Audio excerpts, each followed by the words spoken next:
היום, יום שלישי, י"ג בחשוון תשס"ט, 11/11/2008. אנו מתעדים את ברוך נתן, שמי בלומה בינשטוק, והצלמים הם גבי וחיים אייגר. ברוך, אנחנו שנים שלפני מה. ספר לנו בבקשה על בית אבא, ותזכיר בבקשה את השם המשפחה. אני נולדתי ב-1932 בארץ שקוראים לה לוקסמבורג, ונולדתי בעיר לוקסמבורג. ארץ קטנה בסך הכל, יפהפייה, שקטה, כל מה שאפשר להגיד לעסק. אבי היגר מגרמניה, יליד גרמניה, היגר מגרמניה ללוקסמבורג, אני יודע, בשנות ה-20 באיזשהו שלב, והתעסק בנושא כימיקלים. זה היה המקצוע שלו. מה שמו? שמו היה במקום מרקוס נתן. אמי ילידת גרמניה, צרפת, אני לא יודע בדיוק איך שקוראים לזה, המקום שהיא נולדה זה מנהיים, שלמעשה זה על הגבול, ונדמה לי שבזמנו זה היה פעם שטח גרמני או פעם גרמני או צרפתי משהו. בכל מקרה, עד כמה שאני יודע, בגיל צעיר, אני לא כל כך בקיא בזה, בגיל צעיר הם עברו לשטרסבורג שבצרפת, ושם היא גדלה, עד שהיא הכירה את אבי, והיא עברה לגור איתו ביחד בלוקסמבורג. ושם נולדו שני אחים מבוגרים ממני, השלישי זה אני, יש לי עוד אח יותר קטן שנולד ב-1938, ושתי אחיות קטנות, שאחת נולדה למעשה באמצע המלחמה, ואחת בסוף המלחמה.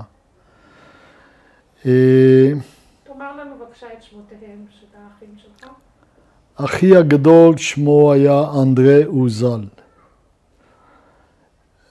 אחי השני שמו ליאון, אני לא יודע את השמות בעברית, אבל ליאון, שהוא גר עד היום זה בבלגיה, שנים רבות אחרי המלחמה הוא עבר לשם, מאז הוא שם.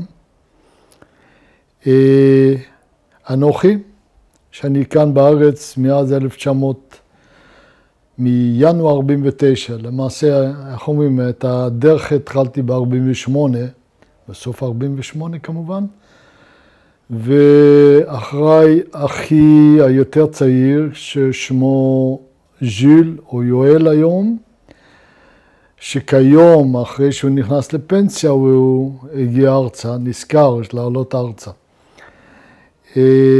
אבל הוא היה כל הזמן בשטרסבורג עם אמי. כדי לא לבלבל, נחזור לסדר. אחרי זה, הבת הגדולה, שהיא אחותי הקטנה בעצם, נולדה ב-42, זה עוד לפני שלקחו את אבי למחנות, הוא הספיק לעשות ילדה. תוך כדי שאמי הייתה בהיריון, אז הוא כבר לקחו אותו. איך קוראים לילדה? לילדה בטי. היא נולדה כבר בצרפת, בחור הזה איפה שגרנו. ויש לי עוד אחות קטנה, שהיא נולדה כבר בסוף המלחמה, למעשה בגמר המלחמה כבר. זהו. איך קוראים לה? קוראים לה לילי. וזה בעצם הקטע הראשוני של המשפחה, כשב-1900, ספר לנו על החיים בלוקסמבורג. בדיוק. מה אתה זוכר? מה שאני זוכר על עצמי, היינו משפחה, קוראים לזה בורגנית כזו, בסדר, משפחה בסך הכל דתית, לא מטורפת, דתית. וזה מה שאני זוכר, אני לא כל כך זוכר. והכל היה כהלכה, הספקתי ללכת שנה, כמעט שנתיים לבית ספר רגיל. לא היה שם בית ספר יהודי, לא שאני, לפחות לא שאני יודע עליו. הלכתי לבית ספר, אומרים שלמדתי לא רע, יותר מזה אני לא יודע. האחים שלי היו יותר גדולים, הם למדו כבר הרבה יותר. ואבי היה לו את העסק הזה, מה שנקרא, הכימיקלים, צבעים, כל כך אני לא זוכר בדיוק מה. והוא היה איש שהיה הרבה על הכבישים, אז כבר, כמו שאומרים, לא היו כל כך הרבה מכוניות על הכבישים, אבל הוא היה עם מכונית וכל הזמן היה נוסע לגרמניה, בלגיה, בתור לוקסמבורג. עבד טוב, עבד יפה. איזו שפה דיברתם בבית? האמת היא, זה היה, בוא נגיד ככה, השפה הלוקסמבורגית היא שפה. היא שפה מין ערבובציה של גרמנית, צרפתית, השד יודע מה, והמקומי. זה מין דבר כזה שאני לא מבין אותו. היום אולי אני שומע אותו, אבל לא הייתי מבין אותה כל כך. אבל השפות הרסמיות שם, בזה היו צרפתית או גרמנית. ובבית, מה דיברתם? אני לא יודע כל כך. נדמה לי שגרמנית היה השפה הבולטת יותר. אבל אנחנו כילדים, זהו, עם האחים. עם האחים הייתי מדבר את השפה המקומית, לוקסמבורגית. לוקסמבורגית, בהחלט. בבית הספר? בבית הספר היו לומדים גרמנית צרפתית. זהו, שהיו לומדים שתי שפות שם. נוסף על השפה המקומית. כן, השפה המקומית זה יותר דיאלקט, את יודעת. אבל דיברו אותה. אני אפילו לא מסוגל לענות לך אם כתבו אותה, או זה, מכיוון שאני יודע, עד היום זה, השפה הרסמית לקבל ניירת משם, אני מפעם לפעם צריך תעודת לידה או משהו כזה, שהם שואלים אותי, אתה רוצה את זה בגרמנית או בצרפתית? אז אני לא יודע היום מה השפה הרסמית שם. זהו, הלכנו בתוך ילד קטן, חברים, משחקים, עולה לבית ספר, עד שיום אחד החולרה הזה התחיל לעלות לכל הכיוונים. לפני כן, תספר לנו קצת על השבת, על חגים בבית. החגים, השבת הייתה בהחלט נורמלית, רגילה, עם שירה. היו כמה בתי כנסת. מספר היהודים, על מנת שתבינו, זו ארץ קטנה של 350-400 אלף איש, גם אז, לא זה. ומתוך זה היו כ-5,000 יהודים. אני לא יודע אם זה משפחות או יהודים. אני לא מסוגל לענות לך, אבל יש מין מספרים כאלו שטיילו.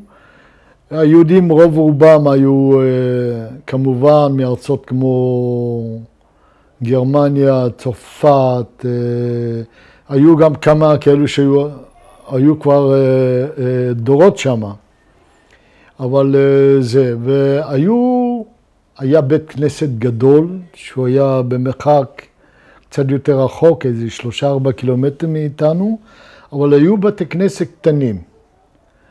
וכמובן שהיינו מתלהבים לבית כנסת. אני שוב, תבינו טוב, הייתי בן 6-7, אז הזיכרון שלי לא כל כך זוכר את הדברים האלו, אף על פי שאני זוכר שהיינו הולכים לבית כנסת, ובבית היו כמובן חגים ושבתות.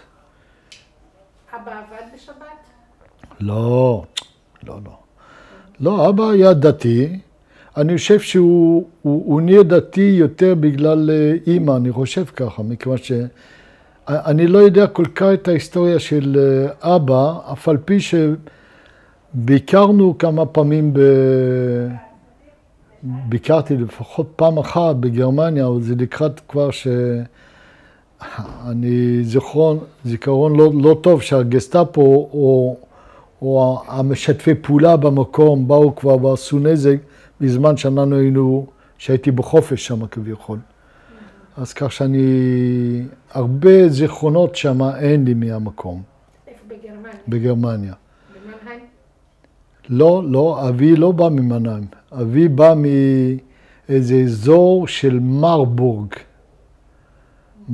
ושם עוד איזה מקום יותר קטן, מהאזור בכל מקרה. מרבורג, אנדרלנה, משהו כזה. על יד הנהר לנה, כן, משהו. וזהו, היינו משפחה לפי דעתי נורמלית בהחלט.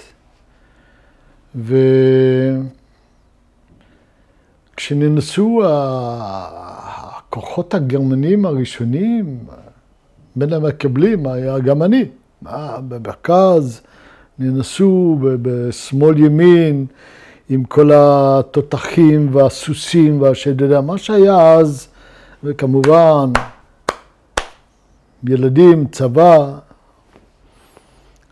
ומהר מאוד למדתי שזה לא כל כך היה כדאי, מכיוון יומיים אחרי זה הלכנו לבקר אותם, גרנו לא רחוק ממה שנקרא תחנת רכבת המסעות, את יודעת, לא הרגילה, ולשם הגיעו כל הקרונות עם הצבא ועם זה, והלכנו כמובן בתור ילדים לבקר אותם. כשהתקרבנו פה ושם, החיילים, צירים, שיחקו פה ושם, עד שהיינו חברים, גם הוא ילד, אפס. אמר, יהודה, עליי, כמה שהייתי קטן, ככה חטפתי מכות מהחייל. למה, מדוע, לא הבנתי. אבל קיבלתי ביטות עם הביטה וזה, בררתי כמובן, עד כמה שיכולתי. זה היה הטעם הראשון, המפגש הראשון שהיה לי עם המציאות, בוא נקרא לזה ככה. עד אז לא ידעתי בדיוק מי נגד מה או מה נגד מי. לא, שוב, ילדים אנחנו. מספר הימים אחרי זה, משתפי פעולה לוקסמבורגים, לא גרמנים, תפסו את אבי באיזשהו מקום, ולקחו אותו ושמו אותו על גשר, אחד בין הבודדים שיש בלוקסמבורג, על גשר גבוה, עצרו את האוטו שלו, הוציא אותו משם, שמו אותו למעלה, ועמדו לזרוק אותו, כמו שהוא, לזרוק אותו למטה. ההתלהבות הגדולה של משתפי פעולה, אנטי-יהודים, או עבור הגרמנים, לא יודע בדיוק איך לקרוא לזה, עמדו לזרוק אותו עד שבאו אנשים אחרים, ועצרו את כל המעשייה הזו, וניצלו אותו בעצם, פעם הראשונה. הצילו אותו. פעם הראשונה, הוא חזר הביתה, מזועזע כמו שזה, ולא עבר זמן רב, וכבר שם הגרמנים עצרו אותו ולקחו אותו למחנות עבודה. איפה? אל תשאלי אותי, מכיוון שאני פשוט מאוד לא יודע. לקחו, אני רק יודע שזה במחצבות וכך הלאה. הוא בא, אנחנו אומרים, אדם שהוא היה ביזנסמן, פתאום נהפך לפועל, אז זה כבר יראה את עצמו. הוא עבד שמה, הוא חזר הביתה, נדמה לי פעם בשבוע או משהו כזה, כן קיבלו חופש. אני אולי לא מדייק ב100% במה שאני אומר, בכל אופן. אצלנו בבית, באותה תקופה היה קצין גרמני שהתאכסן אצלנו בבית, ישן אצלנו בבית, אבל הייתי אומר כמעט, אם אפשר להתבטא, קצין וג'נטלמן. כזה, לא גסטאפו, אלא כנראה ורמאק או משהו כזה. בא, ביקש, דיבר וכך הלאה, וישן באחד החדרים. בבוקר הוא קם, הנהג חיכה לו, ולקח אותו, ובערב, אני לא יודע, זה איזו תקופה של איזה כמה שבועות, אני לא יודע כמה.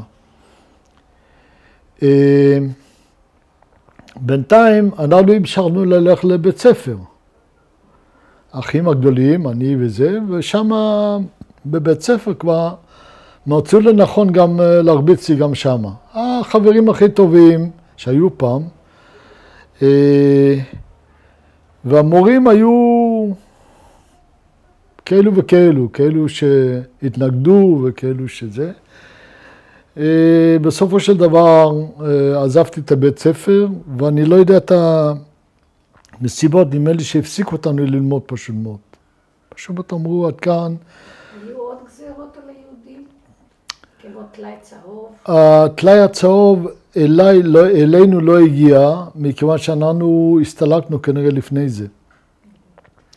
אבל היו כבר על החלונות יהודה, הפתקאות האלו, את יודעת, פה גר יהודה, פה יש ביזנס יהודה.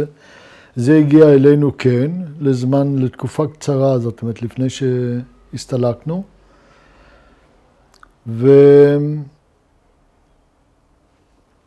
זהו, האחים הגדולים שלי היו גם כן בבית ספר, אבל גם הם הפסיקו, זה אני זוכר, אבל מעבר לכך אני לא רוצה לא לדייק, אני פשוט לא יודע מה היה שם. בינתיים אנחנו היינו בבית, ועברה שנה, ויום אחד בעיר, אמי ואבי, אבי עזב את זה, בא הביתה, אני לא יודע, זה היה כנראה מתוכנן או משהו כזה, הכינו מזוודה או שניים, ולקחו, בלילה לקחו את כל המשפחה, הכניסו אותם לאוטובוס עם עוד אנשים, והבריחו אותנו בלילה לכיוון צרפת. בצרפת, אני זוכר, המקום הראשון שהיינו, זה המקום שקראו לו דיז'ון. עיר כזו מעבר כנראה, אני אפילו לא יודע איפה זה היום, אבל את השם לא שכחתי. משם היינו, לא יודע, איקס זמן, ימים, לא הרבה יותר, ומשם הבריחו אותנו ברכבת, וזה זכור לי, ברכבת לכיוון דרום, לאותו המקום שאחר כך עברנו את הגבול, שהיינו צריכים לשתוק ולא לדבר ולא שום דבר, וקיבלנו פקודה לעשות את עצמנו ישנים, וככה הגענו, מה שנקרא, לאזור צרפת החופשית. ושם... אתה זוכר איך הרגשת כילד בבריחה הזאת? פשוט מאוד, להגיד לך את האמת, אני התחלתי להרגיש את עצמי אחרת. מה זה אחרת? גרנו בלוקסמבורג, גרנו אומנם יהודים, אבל לא היה הבדל בין יהודים ואחרים. זה לא, בכל אופן, בגיל שלי, בוודאי שלא הרגישו את זה. אני חושב שגם השכנים שגרנו, היה לנו בית יפה. אני חושב שבית היה שלנו, והדירות היו... בית לא גבוה, היו גם של אחרים. אבל עד כמה שאני... לא הרגשנו הבדל בין הגישה. אף על פי שהיינו יהודים. זאת אומרת, הייתה, בואו נקרא לזה כימיה טובה. לא יודע. ברגע שקיבלתי את המכות הראשונות מאותו החייל, הבנתי שמשהו פה לא קשורה. אחר כך, כשהלכתי הלאה, כמובן שכבר שמעתי על אבא שהוא ניסו לפגוע בו, ואחר כך עצרו את אבא, ואנחנו עוד הלכנו קצת לבית ספר, עצרו אותו למחנה עבודה, וגם שם קיבלתי מכות, וזה היה לי כבר ברור שאני לא כמו שכולם, אנחנו לא כמו שכולם, ובהתאם לזה התנהגנו. גדלנו מהר מאוד, מה שנקרא, בגיל רך, 7, מה שהייתי, 7-8 כבר, הבנתי שצריך לחיות אחרת. והלחיות אחרת זה היה כולל הבריחה מלוקסמבורג, העברה מצרפת החופשית לצרפת, מצרפת הכבושה לצרפת החופשית, עם כל אורך הדרך, שזה לקח לנו כמה שבועות, אולי, אני יודע, אבל יותר, חודשים, לא חודש, כן, משהו. עד שהגענו לצרפת החופשית, ומשם כבר גרנו באיזשהו מקום, הכניס אותנו לאיזה חור קטן, לאיזה בית, ששם התגוררנו איזה תקופה של, אני לא יודע, של חודש, משהו כזה, ומשם סילקו אותנו. רק המשפחה שלך, אתם וההורים? אנחנו וההורים. לא ידוע לי על יהודים אחרים. אחר כך עברנו למקום אחר, לא כל כך רחוק מהמקום הזה.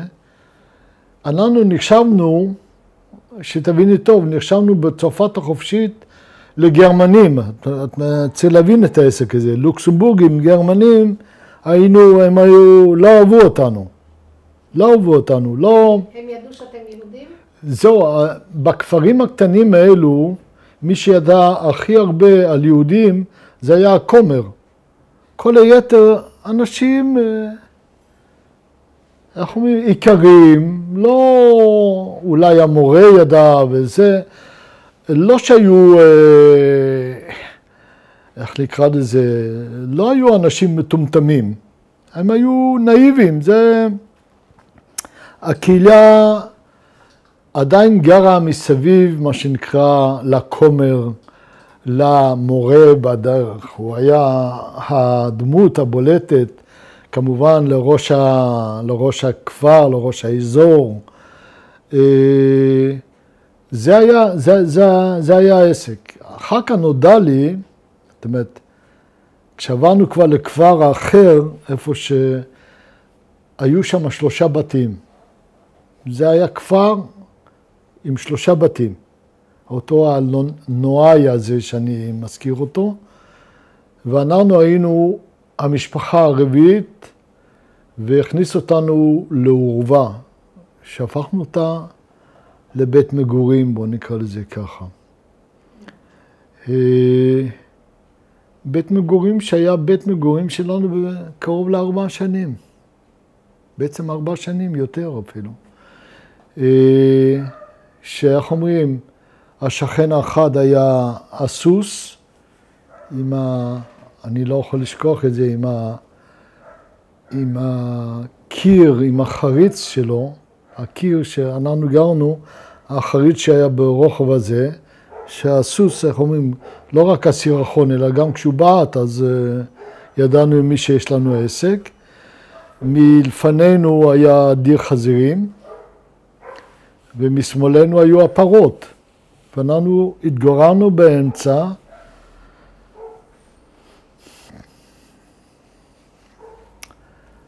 כשכל החדר, כל המקום היה בגודל הסלון הזה בערך, ובתוכו היה מין מטבח, והחדר שינה שלנו. זאת אומרת, היינו כבר 4 פלוס אמא פלוס אבא שלקחו אותו בינתיים למחנה, גם בצרפת החופשית. לקחו אותו למחנה, זה היה משתפי הפעולה למיניהם.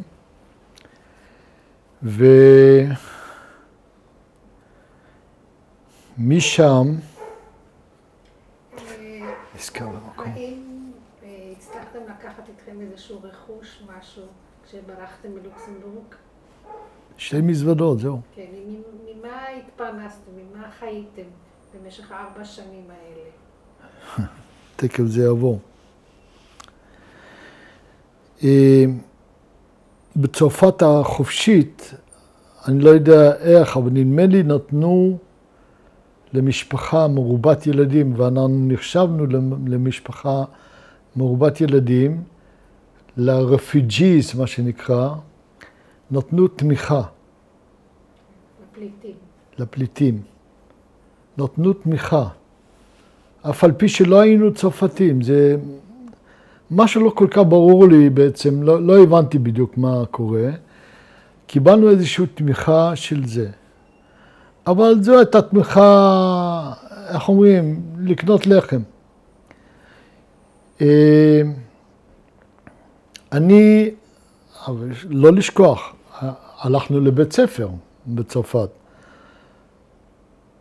בכפר הזה עם 3 המשפחות היה גם בית ספר? לא, בית ספר היה 4 קילומטר משם, שהיו עוד כמה כפרים באזור, וזה היה עיירת המחוז, אני לא יודע בדיוק איך לקרוא לזה, עיירת המחוז, ששם גרו נדמה לי 800-900 איש, זה היה עיירת המחוז, ומסביב היו כפרים.